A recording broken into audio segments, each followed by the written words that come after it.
Hello hi guys, hi friends. ఈరోజు నా tiffin వచ్చేసి చపాతి. మా చెల్లి పొద్దున్నే 2 చపాతీలు తెచ్చి ఇచ్చింది.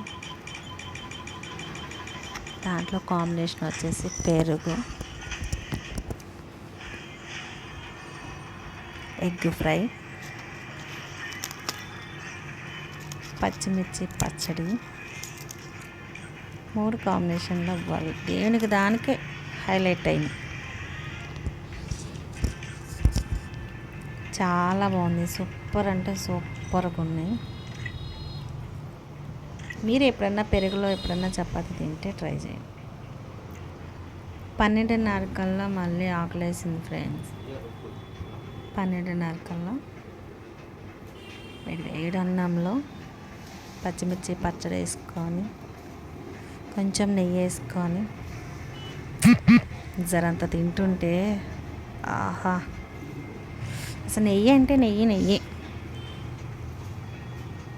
అంటే ఇష్టం లేని వాళ్ళు ఎవరున్నారు?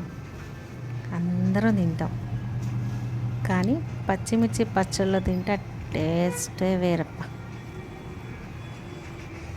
ఇంకా కొంచెము అట్లా నెయ్యితోనే పచ్చిమిర్చి పచ్చడితో తిన్నాను ఫ్రెండ్స్. అదే రైస్లో ఇంకొంచెం రైస్ ఉంచుకొని వేరే కర్రీ చేసుకొని కూడా తిన్నాను. ఆ కర్రీ ఏంటో కూడా మీకు నేను చూపిస్తాను.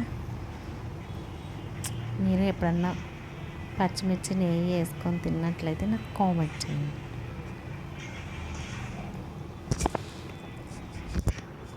అదిగో వంకాయ కూర హడావుడిగా కలిపి పెట్టేశాను ఫ్రెండ్స్.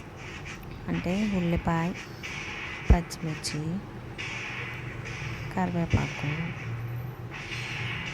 టమాటా, వంకాయ మొత్తం కోసి అందులోనే ఉప్పు కారం కలిపి పెట్టేసి వేస్తా. సూపర్గా ఉంటుంది, ఒకసారి ట్రై చేయండి కావాలంటే.